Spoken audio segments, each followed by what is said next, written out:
A gente vai agora ao vivo até Nova York, onde o Conselho de Segurança da ONU está reunido. Vamos ouvir o embaixador da Ucrânia no Conselho de Segurança.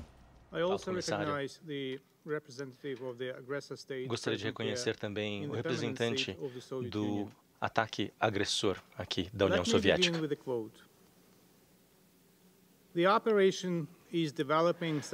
A operação está se desenvolvendo com êxito e de acordo com os planos que já haviam sido aprovados. Essa foi uma citação.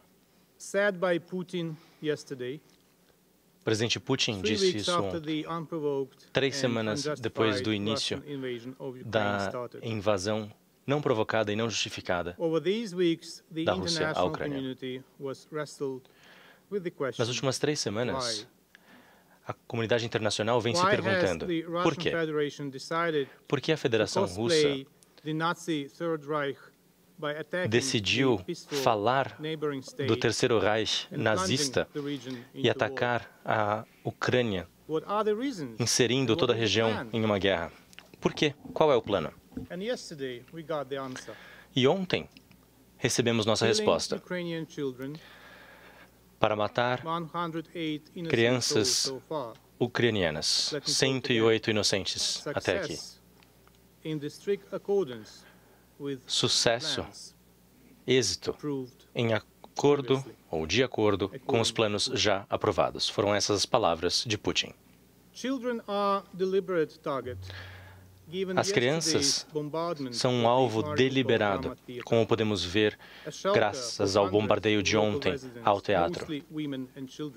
Um abrigo para residentes locais, principalmente mulheres e crianças.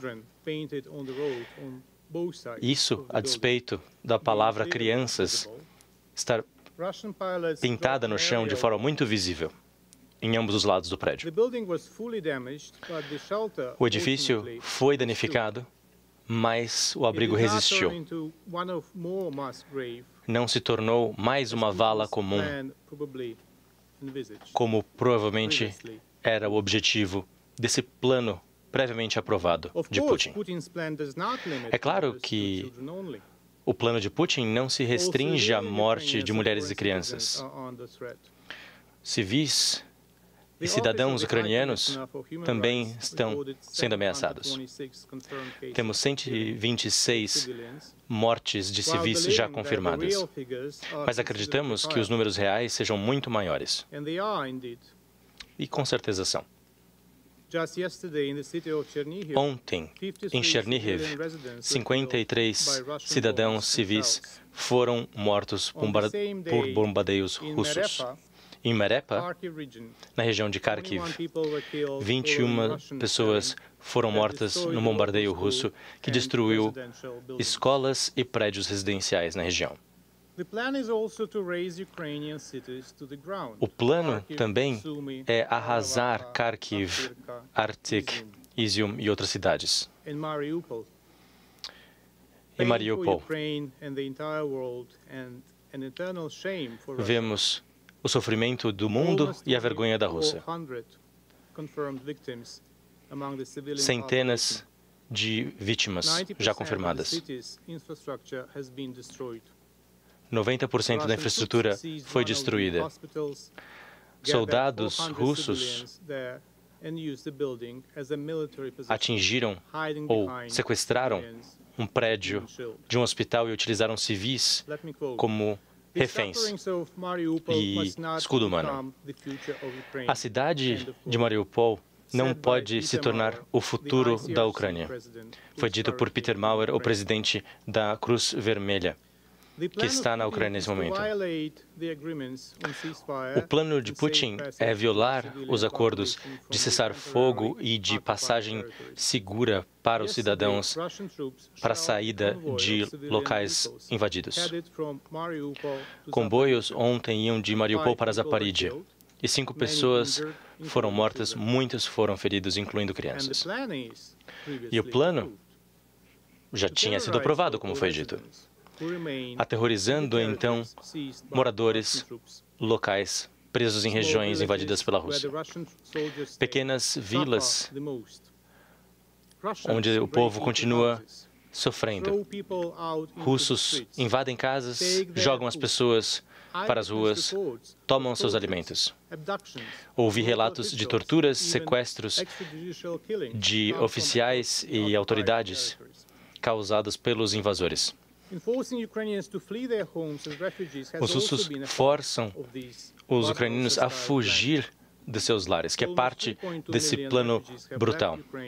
3,2 milhões de refugiados já deixaram a Ucrânia. A crise humanitária continua a se agravar e a Rússia propõe uma resolução de assistência humanitária ao Conselho de Segurança. Um apelo de um assassino em série, dizendo que há hipocrisia aqui no Conselho. Talvez seja melhor pensar duas vezes antes de se banhar no sangue de crianças derramado por soldados russos. E, para citar São Patrício, nunca confie num cachorro para que ele cuide do seu alimento. A ação humanitária da ONU tem urgência e precisamos de apoio dos esforços gerais na Assembleia Geral. Gostaria de encorajar a todos na busca pela responsabilização da agressão contra a Ucrânia, cofundada pela Albânia, Colômbia, Dinamarca, Holanda e outros países. São países que estão buscando a discussão e responsabilização da invasão militar russa à Ucrânia. Ontem, o Tribunal de Justiça Internacional emitiu uma ordem em termos de investigações de genocídio, buscando punição pelo tal crime, entre um processo entre Ucrânia e Rússia. A Federação Russa deveria interromper imediatamente as operações militares que começaram no dia 24 de fevereiro de 2022 no território ucraniano. A despeito de ser uma ordem vinculante, a Rússia, pela Carta da ONU, hoje houve um desrespeito patente e evidente da Rússia a essa ordem, dizendo que a Rússia não poderia seguir a ordem porque não havia acordo entre as partes. Não deveria ser uma surpresa para ninguém, acredito. Desde o primeiro instante da presença da Rússia na ONU, a Rússia não seguiu a Carta da ONU.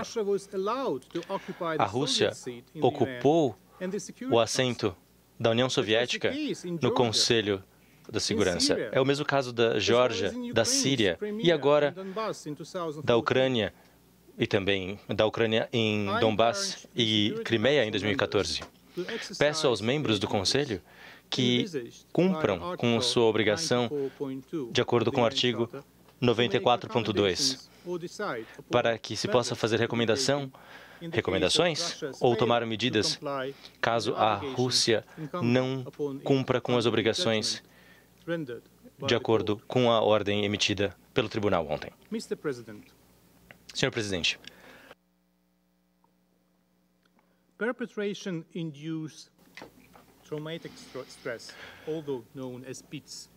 o uso ou existe um tipo de trauma, de estresse pós-traumático na realidade. E a Rússia está sendo um participante ativo no surgimento desse trauma e desse estresse pós-traumático. Esse estresse é comum em algozes e soldados. Mas diplomatas, principalmente aqui na ONU, principalmente aqui no Conselho de Segurança, comparado à síndrome de estresse pós-traumático mais comum, parece haver diferentes tipos de sintomas e gravidade para aqueles que sejam afetados pela síndrome.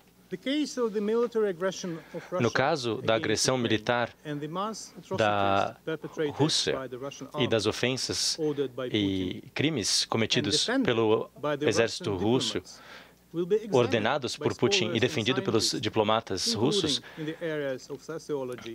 tudo isso será estudado em sociologia, filosofia, psicologia e teologia no futuro. Mas hoje eu gostaria de citar Into the Abyss, um documentário sobre execução e sobre a pena de morte. Um guarda começa a chorar e tremer de forma descontrolada quando os olhos de todos os presos que ele havia executado começaram a passar diante de seus próprios olhos. Senhor embaixador, os olhos das crianças ucranianas, mulheres, idosos, assassinados pelos russos, os olhos deles estão passando diante dos seus? E se estão, podemos considerar como embasar uma decisão para lidar com esse estresse pós-traumático.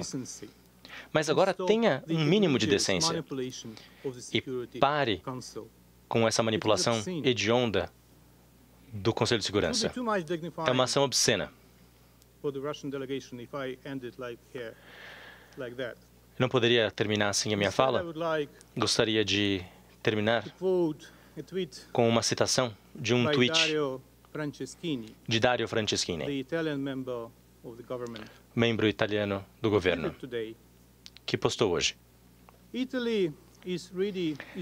A Itália está pronta para reconstruir o teatro em Mariupol. O gabinete de ministros aprovou a minha proposta de oferta de verbas e recursos necessários para a reconstrução o mais breve possível. Teatros de todos os países pertencem a toda a humanidade. Essa era a citação. Agradeço pela atenção.